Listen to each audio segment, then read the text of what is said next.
The transmission was broadcasted on all fallen frequencies. Lacking at the time the ability to crack fallen encryptions, the Master of Crows could discern only that the fallen houses were all talking to each other. That was a thing that had never happened before. Then, the Techians looked earthward and saw the fallen there becoming bolder. Tactics suggested they were planning a massive attack. We had no interplanetary arrays, no way to warn Earth. We thought we would be able to do nothing but watch. But then, the wolves arrived from the Jovians. Their army was hundreds of thousands, perhaps millions strong, a dark wave that washed over the reef, rushing towards the Earth. As soon as we saw them, it was clear that if the wolves reached Earth, the city would fall. Seemingly oblivious to our existence, the bulk of the wolf fleet stopped to regroup on Ceres. The Queen's decision was this: attack the House of Wolves, thereby saving Earth but revealing the reef's presence to any and all enemies in the quadrant, or to remain silent, preserving the reef's invisibility but allowing the city to perish. Her harbingers ripped into Ceres, destroying the asteroid and killing WEKSIS, KELL of Wolves, and more than half his house. The remaining wolves scattered, burrowing deep into the belt for cover. There, new claimants to the KELL ship quickly arose. WEKSIS, Wolf Baroness, PEEKIS, the Howling, and Skolas, the Rabid.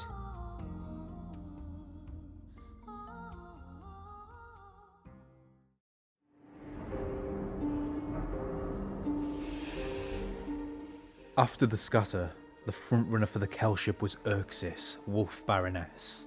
While Skolas and PEEKIS scrambled over the KELLS servitors, WEKSIS secured the command of the Orbix servitors. Their history is still unclear, but the Orbix originate from either another fallen house, perhaps one that the wolves absorbed long ago, or a modification of the KELLS servitors. Either way, the Orbix servitors held permissions on KELLS servitors, which allowed WEKSIS to wreak havoc among her rivals' forces at the start of the Reef Wars.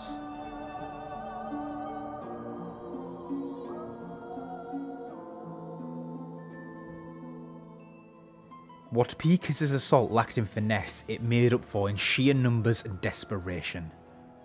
WEKSIS' catchers were pinned against EOS, and the two sides engaged in the bloody, bitter battle known as the EOS Clash, which left WEKSIS dead and both fleets nearly decimated. In the aftermath, the Crows salvaged one Orbix servitor, MECHER Orbix 11, believed to be the last of its programming. Though technically a victory for Skolas, the EOS Clash came at a terrible cost for him. He docked PEEKIS' arms and demoted him to Dreg as punishment for his recklessness. After the EOS Clash, Skolas changed his strategy.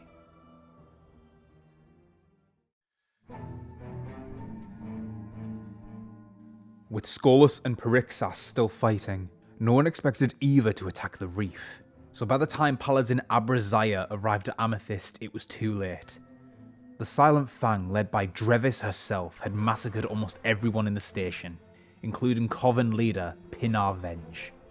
Paladin Zaya gave chase and followed the Fang to Iris, where, behind the glare of Iris's brightness, a wolf ketch lay in wait. But the ketch was no match for Zaya's smaller, faster ships, or her furiosity. When the Battle of Iris was over, however, it was not DREVIS at Zaya's feet. It was PEEKIS. GRAYOR, another of Skolas' loyal vassals, had attacked PEEKIS' ketch at the same time that DREVIS had attacked Amethyst. He too had lured PEEKIS to Iris. Then the Silent Fang had used Iris's unusual brightness to disappear, just as Zaya and PEEKIS arrived in the system. After a string of defeats, at Amethyst, at Hygeia, arguably at Iris, Prince Uldren's Crows finally made headway against the Wolves' encryption. They quickly discovered a seemingly unimportant piece of information. The House of Wolves had incorrectly calculated the eccentricity of the asteroid Bamberger, so Paladin Imogen Rife chased DREVIS, Wolf Baroness, directly into Bamberger's trajectory. DREVIS' ketch was destroyed, and both she and her High Servitor Calyx IV were captured. It was the first decisive reef victory since the scatter. But on her way back to Vesta with her captives, Paladin Reef was attacked at Pallas. Under Skolas' vassal PEEKIS, called Pallas Bane, the wolves amassed the largest wolf fleet that had been since the scatter. The queen could not use her harbingers against them. If she did, Imogen Reif and her fleet, and all the people of Pallas would have been killed as well. For years the siege endured. At first, neither side dared to attack the other. On Pallas, Paladin Reif knew that PEEKIS had the firepower to destroy the asteroid. Above Pallas, PEEKIS held back, hoping to rescue DREVIS and KELLS 4, and the other wolves that Paladin Reif had captured at the Battle of Bamberger's Wrath. The Queen sought to defuse the siege by sending Armada Paladins Abraziah and Kamala Ryor into the Hildian asteroids, where Skolas was rumoured to be hiding. But with the help of his tactician, Beltrick the Veiled, Skolas thwarted them. The stalemate over Pallas was broken by, of all things, a Dreg.